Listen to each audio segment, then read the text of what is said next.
Subscribe करें और bell दबाएं ताकि कोई खबर रह न जाए।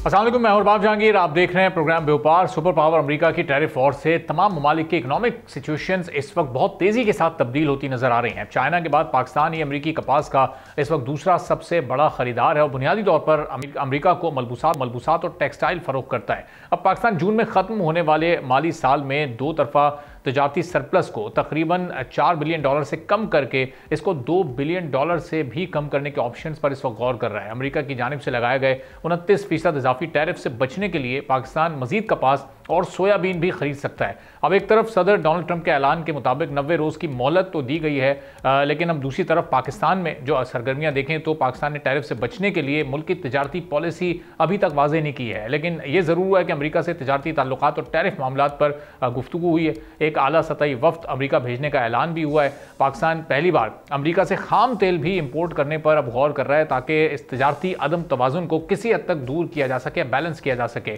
पाकिस्तान अपनी इंपोर्ट और रिफाइंड मसनूआत के बराबर या तकरीबन $1 बिलियन का तेल खरीदना चाहता है। अगर हम इंडोनेशिया की बात करें तो इंडोनेशिया टैरिफ मुज़ाकरात में अमेरिका से खाम तेल और LPG की दरामदात में तकरीबन $10 बिलियन तक इजाफे की तजवीज़ देगा। चूँकि तमाम दीगर ममालिक इस वक्त ये कोशिश कर रहे हैं कि किस तरह से इस टैरिफ को कम से कम किया जा सके। अमेरिका के लिए LPG के दरामदी कोटे में इजाफा करने के साथ साथ मजीद अमेरिकी खाम तेल दरामद किया जाएगा और भारत भी अमेरिका से तजारती सरप्लस को कम करने के लिए LNG दरामदी टैक्स खत्म करने की तजवीज़ पर इस वक्त संजीदगी के साथ गौर कर रहा है। साथ ही अमेरिकी इथेन और LPG की दरामदात पर टैक्स खत्म कर देगा। फिर थाईलैंड है, वो भी अगले 5 सालों में मजीद अमेरिकी LNG और इथेन दरामद करने का इरादा रखता है। अब हर मुल्क कोशिश कर रहा है कि कोई ऐसी पॉलिसी अपनाई जाए, कोई ऐसी स्ट्रेटेजी लेकर आई कि जो उन पर टैरिफ लगा है वो किसी तरह कम हो सके। अब इस पूरी सूरत हाल को कैसे बेहतर तरीके से डील किया जा सकता है, हम गुफ्तगू करेंगे। तनवीर अहमद बारी साहब फॉर्मर वाइस प्रेसिडेंट हैं KCCI के, हमारे साथ मौजूद हैं। मोहम्मद ज़ीशान साहब हेड ऑफ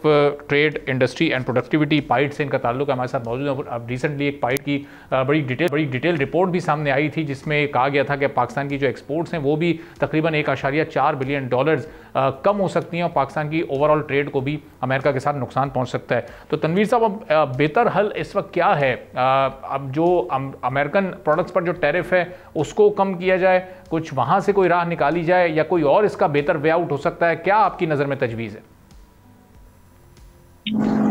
जी बहुत शुक्रिया।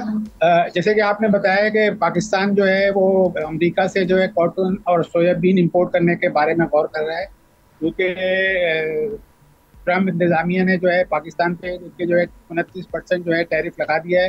लेकिन फिलहाल ये खतरा टल गया है क्योंकि 90 डेज का पॉज आउट हो गया है।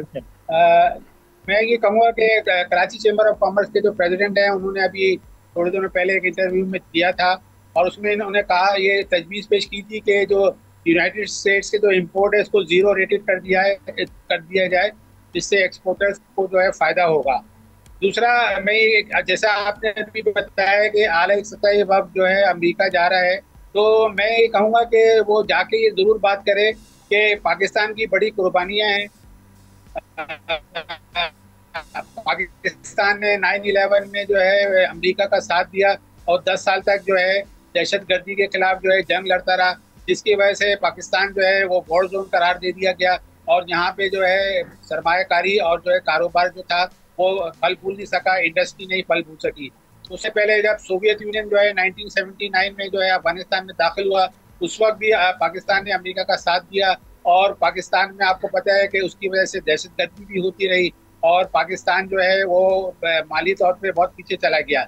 तो ये पाकिस्तान की बड़ी कुर्बानियां हैं जो पाकिस्तान ने जो है अमेरिका के लिए की हैं और पाकिस्तान जो है अमेरिका का देना दोस्त है। हर मौके पे पाकिस्तान ने अमेरिका का साथ दिया है। तो जो वक्त है उसको ये बात भी ज़रूर करनी चाहिए कि पाकिस्तान ने जो है कितनी कुर्बानियाँ दी हैं। दहशतगर्दी के खिलाफ जो है पाकिस्तान अमेरिका के साथ खड़ा रहा और जो है अफगानिस्तान की जंग में भी अमेरिका के साथ खड़ा रहा। तो मेरा ये है कि ये जाके सारी बातें करनी चाहिए उनसे कि इंतज़ाम अमेरिकी इंतज़ामिया से सारी बातें करनी चाहिए। और ये जैसे मैंने आपको बताया कि कराची चैम्बर के प्रेसिडेंट ने जो US के जो तजवीज़ दी है कि इंपोर्ट जो है US इंपोर्ट को 0 रेटेड कर दिया जाए, जिससे जो है एक्सपोर्टर्स पाकिस्तानी एक्सपोर्टर्स को फ़ायदा हो। ठीक है, तो मोहम्मद ज़ीशान साहब ये बताइएगा कि अभी आप ही एक इदारे ने रिपोर्ट भी एक जारी की थी जिसमें बड़ी डिटेल के साथ हर चीज़ का अहाता किया गया है। ये 1.4 बिलियन डॉलर्स अगर एक्सपोर्ट में ये कमी आती है या ओवरऑल ट्रेड भी मुतासर होती है तो ज़ाहिर है इससे हमारे इकॉनमी के नंबर्स बड़े मुतासर हो सकते हैं। इस फिस्कल ईयर में हम देख रहे हैं कि हमारी एक्सपोर्ट्स में भी ग्रोथ हो रही है, FDI भी हमारी बढ़ रही है, ओवरऑल नंबर्स हमारे बेहतर होते जा रहे थे, लेकिन अब ये 90 दिन के बाद क्या सूरत हाल बनेगी आपकी नज़र में? सर आप सही कह रहे हैं, जैसे अभी हमारे दोस्त ने बताया कि पाकिस्तान ने कुर्बानियां तो दी हैं, लेकिन तिजारत में अगर आप देखें तिजारत के ऊपर भी पाकिस्तान ने US का काफ़ी साथ दिया है। अगर आप ट्रेड स्टैटिस्टिक्स को देखें तो आपको पता होगा, शायद ये आपके लिए हैरानी की बात हो कि पाकिस्तान US का सबसे बड़ा इंपोर्टर है कॉटन का, ठीक है, उसके बाद कोई भी दूसरी कंट्री आती है। Pakistan is the largest cotton importer from US। 770 million dollar की पाकिस्तान ने US से पिछले साल 2024 में कॉटन इंपोर्ट की थी। अच्छा, तो इसमें चाइना भी नीचे है पाकिस्तान से, या चाइना के नंबर इस वक्त पाकिस्तान से ज्यादा हैं? और पाकिस्तान सबसे बड़ा इंपोर्टर है कॉटन का US से, उसके बाद कोई दूसरी कंट्री आती है। ठीक है, तो और 770 मिलियन डॉलर की कॉटन इंपोर्ट की थी पाकिस्तान ने US से, और सारी ड्यूटी फ्री एक्सेस है, यानी कि कोई कस्टम ड्यूटी नहीं US ने पे की ना। तो हम तो बड़े एक अच्छे टेबल पे हैं जहाँ पे हम US के साथ नेगोशिएट कर सकते हैं कि जी हम US में टेक्सटाइल एक्सपोर्ट करते हैं, जो कि US पाकिस्तान के लिए एक बड़ी डेस्टिनेशन है ना। तो उस पे हम एक अच्छे टेबल पे हैं कि पाकिस्तान चूँकि US को ड्यूटी फ्री एक्सेस दे रहा है कॉटन को, तो US को भी पाकिस्तान को टेक्सटाइल की ड्यूटी फ्री एक्सेस देनी चाहिए ना। तो this is something very important. जो अच्छा इसमें इंपॉर्टेंट ये कि अगर आप SRO 48 देखें, SRO 48 जो कि 2018 में इशू हुआ था, मिनिस्ट्री ऑफ फाइनेंस ने इशू किया था, उसके अंदर उन्होंने मेंशन किया कि जो कस्टम ड्यूटी है वो पाकिस्तान खत्म कर रहा है कॉटन के ऊपर। उसके बाद 2019 में एक दूसरा SRO इशू हुआ था जिसमें जो एडिशनल कस्टम ड्यूटी थी 2% की कॉटन के ऊपर, तो वो भी खत्म कर दी थी। तो इस तरह से अभी फ्री एक्सेस है US को पाकिस्तान की मार्केट में। तो ये एक बड़ा एडवांटेज है जो पाकिस्तान ने US की मार्केट से निगोशिएट कर सकता है। तो मेरे हिसाब से तो इतना बड़ा मसला नहीं है, अगर पाकिस्तान ये सारे फैक्ट्स सामने रखे टेबल के ऊपर निगोशिएट करने के लिए, तो पाकिस्तान को कोई मसला नहीं होगा। और उसके साथ ही यूनाइटेड स्टेट्स ट्रेड रिप्रेजेंटेटिव्स ने कहा था कि जो कंट्री पहले निगोशिएट करेगी उसको सक्सेस मिलेगी। तो मेरा नहीं ख्याल ये कोई बहुत बड़ा मसला है। अगर हम तो ज़ीशान साहब ये इस तरह की नेगोशिएशन की जो तैयारी है वो तो सारे ही ममालिक कर रहे हैं। अब पाकिस्तान ये भी सोच रहा है कि $1 बिलियन का ऑयल इंपोर्ट करना शुरू कर दे, लेकिन इंडोनेशिया है, फिर थाईलैंड है, फिर इंडिया है, वो भी अपने अपने मुताबिक इस वक्त अपनी अपनी पॉलिसीज़ बना रहे हैं। तो अगर सारे मुल्क एक साथ नेगोशिएशन करेंगे तो उसमें कामयाबी के कितने इम्कान होंगे आपकी नज़र में? तो ये सर तो अच्छी बात है ना, सारे एक साथ नेगोशिएट करें। देखिए अगर सारे एक साथ नेगोशिएट कर रहे हैं तो इसका मतलब ये नहीं है कि उन सबको नाकामी होगी। यही तो US चाहता है ना, कि क्योंकि US को सभी कंट्रीज़ के साथ डेफिसिट हो रहा है, ठीक है, और US यही चाहता है कि सारी कंट्रीज़ उसके साथ एक ही साथ निगोशिएट कर लें ताकि उसका जो 1.3 ट्रिलियन डॉलर का जो एनुअल डेफिसिट है वो कम हो जाए।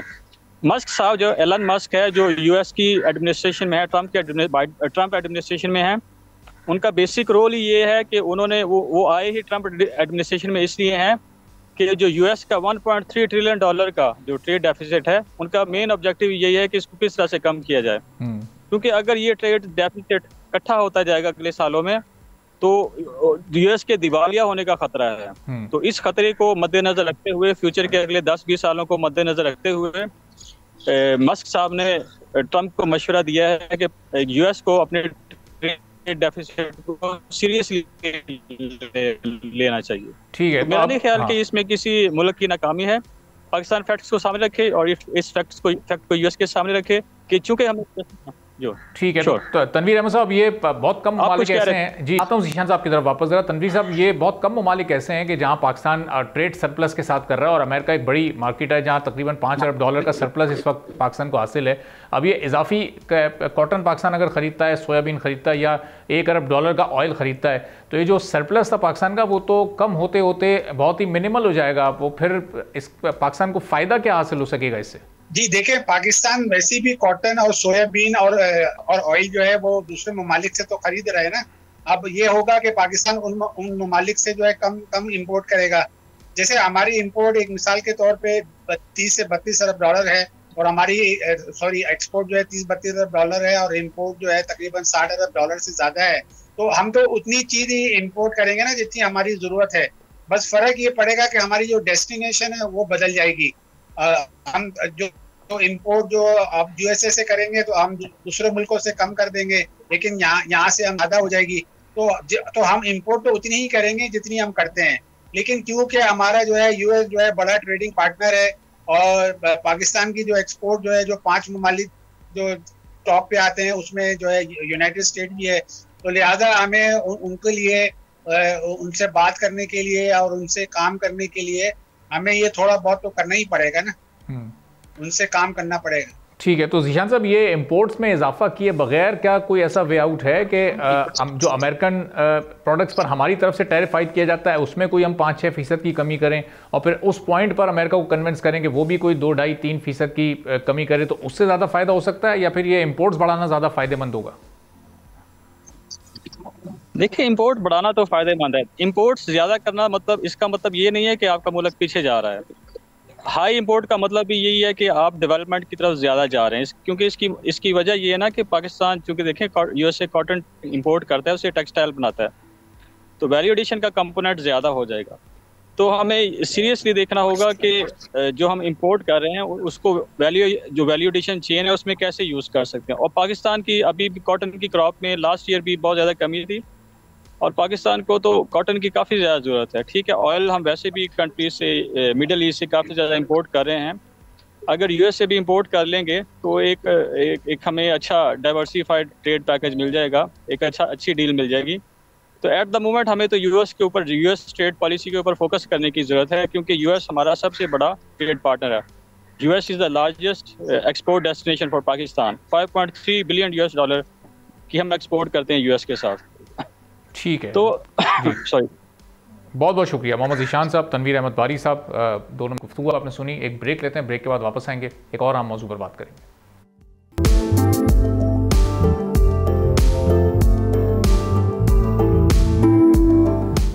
एक बार फिर आपको प्रोग्राम में खुशामदीद कहेंगे। दुनिया भर में बिजली से चलने वाली व्हीकल्स का रुझान अब आहिस्ता आहिस्ता बढ़ता जा रहा है। पाकिस्तान भी इस जदीद टेक्नोलॉजी में अपना हिस्सा शामिल कर रहा है और बेहतरीन हिकमत अमली से इस वक्त आगे बढ़ने की कोशिश कर रहा है। आने वाले 2 साल पाकिस्तान में इलेक्ट्रिक गाड़ियों के मुस्तकबिल के हवाले से ख़ास तौर पर बहुत इनकलाबी या बहुत तेज़ी से तब्दीली लाने वाले साबित हो सकते हैं। एनर्जी व्हीकल पॉलिसी के तहत साल 2030 तक मुल्क में मजमूई तौर पर 30% तक इलेक्ट्रिक गाड़ियाँ इस्तेमाल में लाए जाने का मनसूबा है। हुकूमत पाकिस्तान की इलेक्ट्रिक व्हीकल पॉलिसी 2025 से 2030 के तहत मुल्क में आइंदा 2 साल के दौरान इलेक्ट्रिक गाड़ियों के लिए 3000 चार्जिंग स्टेशंस बनाए जाएंगे।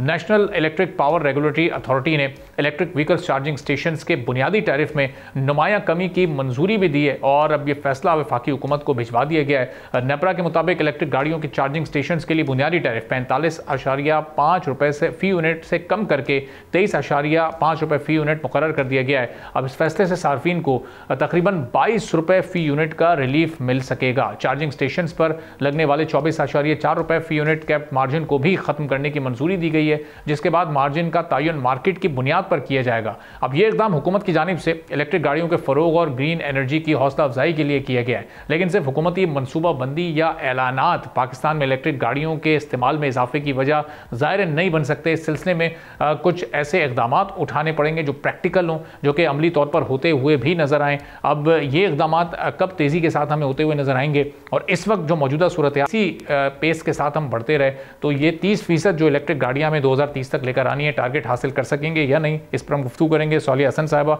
ऑटो एक्सपर्ट हैं, हमारे साथ मौजूद हैं। बहुत शुक्रिया सोलिया साहिबा, प्रोग्राम के लिए आपने वक्त निकाला। हम देख रहे हैं नेपरा ने ये बड़ी एक कमी की है और जो इस वक्त चार्जिंग स्टेशन के लिए कॉस्ट होगी फी यूनिट की, उसमें एक सिग्निफिकेंस ये चेंज लेकर आए। लेकिन अब कितनी तेज़ी से मजीद स्टेप्स लेने की ज़रूरत है और जो टारगेट है 30% इलेक्ट्रिक व्हीकल्स पर शिफ्ट होने का, वो अचीवेबल अगले 5 साल में आपको लग रहा है?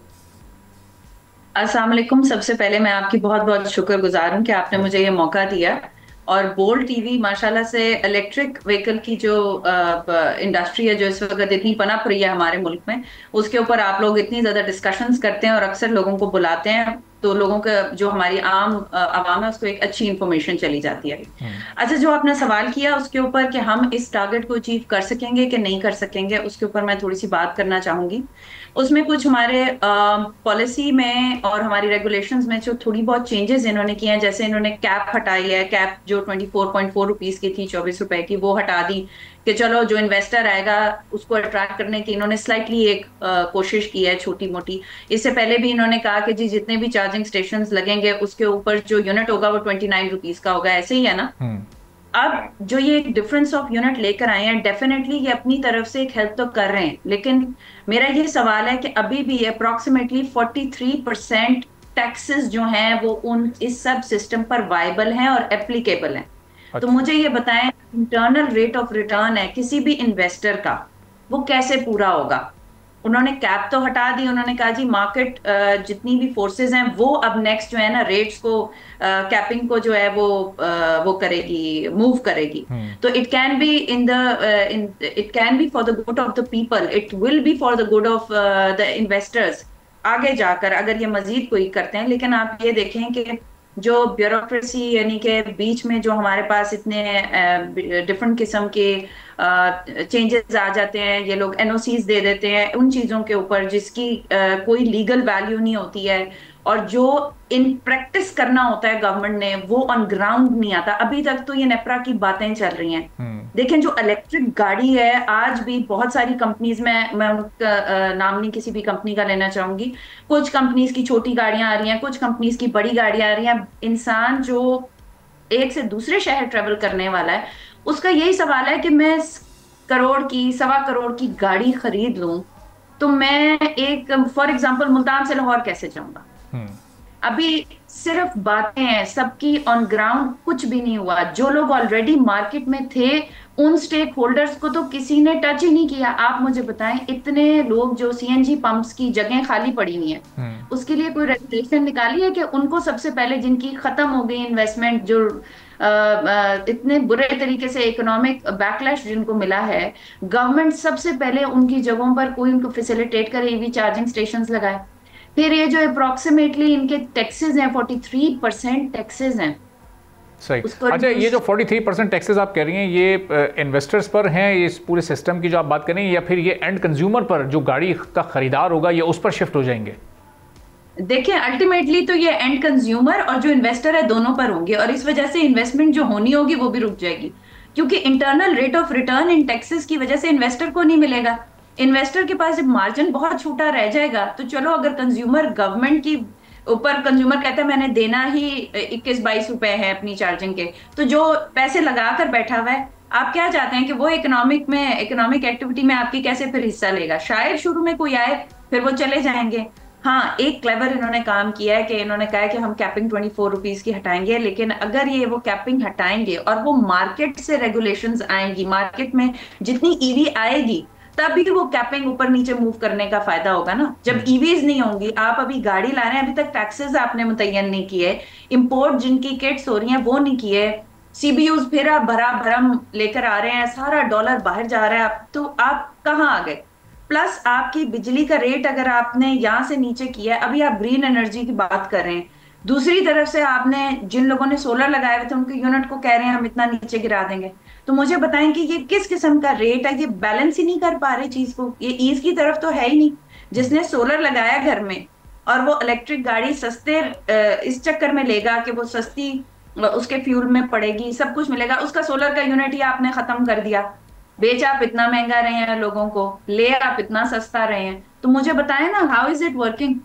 ये कैसा प्लान है? और ये इंफ्रास्ट्रक्चर जो बड़ा ज़रूरी, जिसकी तरफ अभी आपने भी निशानदेही की कि अगर एक शहर से दूसरे शहर सफ़र करना है तो ये इसमें भी अभी काफ़ी वक्त लगेगा इस इंफ्रास्ट्रक्चर को डेवलप होने में, और उसके बाद ही फिर ईवीज़ हमें चाहे इंपोर्ट होती नज़र आएंगी या यहाँ पर उनकी मैन्युफैक्चरिंग वगैरह और असेंबलिंग यहाँ पर हो। तो ये इसका मतलब एक बहुत लॉन्ग टर्म प्रोसेस अभी है। ये टारगेट तो हमने बड़ा शॉर्ट टर्म सेट कर लिया है। ये असल में ये लॉन्ग टर्म नहीं है, हमारी पॉलिसीज ही ऐसी वाइबल नहीं है कि यहाँ पर इन्वेस्टर आए। इन लोगों को पहले इन्वेस्टर लाना पड़ेगा इस सेक्टर के अंदर। अगर आज कोई इन्वेस्टर आ रहा है, वो इस वजह से आ रहा है कि वो किसी ना किसी पॉलिटिकल पार्टी की बैक के ऊपर बैठकर आ रहा है, तो वो फॉर द टाइम बिंग शायद एज अ फर्स्ट इन्वेस्टर वो कोई फायदा उठा ले। लॉन्ग टर्म में इस बिजनेस में लोग इन्वेस्ट करने से डरेंगे। अगर ये लोग इन्वेस्टर ऐड कर लें तो it is just a matter of 5 to 6 months, because infrastructure की डेवलपमेंट के लिए कुछ चाइनीज कंपनीज की दिलचस्पी तो सामने आई थी, उनकी जानिब से तो कहा गया था कि कोई 1000, 2000, 1500 के करीब हम ये इस तरह के स्टेशन कायम करेंगे, तो वो फिर मामला अभी पेंडिंग में चला गया है, वो भी कुछ चल रहा है अगर आपकी नॉलेज में हो कुछ? जी जी बिल्कुल है, क्योंकि मैं खुद इस सिस्टम का हिस्सा हूं तो मुझे पता है वो चल रहा है। बट वही वाली बात है, पॉलिसीज अभी क्लियरली डिफाइंड नहीं है। आउटराइटली गवर्नमेंट हिचकिचा क्यों रही है ईवी अडॉप्शन के ऊपर, इस बात की मुझे समझ नहीं आ रही। सही, तो ये इस इंफ्रास्ट्रक्चर का मतलब क्या नए स्टेशंस हमें डेवलप करने पड़ेंगे? जो एग्जिस्टिंग स्टेशंस पहले से मौजूद हैं, अगर हम वहीं पर कुछ चार्जिंग के सिस्टम्स या कुछ ऐसी मशीन्स ऐड ऑन कर दें तो वो भी फिर ईवीज़ में शिफ्ट, ईवीज़ के लिए वो कारआमद साबित हो सकते हैं, वहाँ से फिर वो चार्जिंग वगैरह का सिलसिला पूरा हो सकता है। बिल्कुल, ये आपने बड़ी ही जबरदस्त प्रैक्टिकल और लॉजिकल बात पॉइंट आउट की है। हमारा पॉइंट यही है कि ये जो बाकी जितने भी बिजनेस फोरम्स हैं पाकिस्तान में, FPCCI है, पाकिस्तान बिजनेस फोरम है, डिफरेंट बिजनेस फोरम्स हैं, इनको चाहिए ये गवर्नमेंट के साथ मुतालबा करें कि हम इन्वेस्टर लेकर आते हैं और आप जितने PSO हो गया, अटक ऑयल हो गया, गो हो गया, बी एनर्जी हो गया, अरामको आ गया, यहाँ पर हर जो फ्यूल ओनर है उसके ऊपर एक तो लाजिम करें कि एक AC और DC चार्जर अपने पंप पर लगाए, नंबर 1, क्योंकि बहुत थोड़ी इन्वेस्टमेंट होती है और उसके लिए 22 kVA का एक आपको चाहिए होता है ट्रांसफॉर्मर, जो कि हर पेट्रोल पंप पर होता है अपना, तो it can easily B inducted in this way. Secondly, जितने भी CNG स्टेशंस के ओनर्स हैं उन सब के पास इंफ्रास्ट्रक्चर मौजूद है, उनको सब्सिडी दें, उनको फैसिलिटेट करें कि वो अपने स्टेशंस को वापस आबाद करें और लगाएं। We already have the infrastructure. It's just that we have to put a few blocks, add a few blocks in them, and it will all be good to go. There's no issue. जी, अब थोड़ी सी हैरत की बात यह साले साहब कि ये इसमें जब एक एग्जिस्टिंग इंफ्रास्ट्रक्चर भी ऑलरेडी हमारे पास मौजूद है, फिर इसमें अब ताखीर किस बात की हो रही है? प्लान बन चुका है, इम्प्लीमेंटेशन की तरफ हम क्यों नहीं जा रहे हैं? अगर ब्रीफली इस पर भी कमेंट कर दें। मैं इस पर अगर बिल्कुल खुलकर कमेंट करूं तो मेरा तुम्हारा इसका उसका हिस्सा कैसे डिवाइड होगा? This is how this will happen. ठीक है, बहुत बहुत शुक्रिया सौलिया हसन साहबा, ऑटो सेक्टर एक्सपर्ट हमारे साथ मौजूद हुआ, आपने सुनी। एक ब्रेक लेते हैं छोटा सा, ब्रेक के बाद वापस आएंगे, एक और आम मौजू पर बात करेंगे।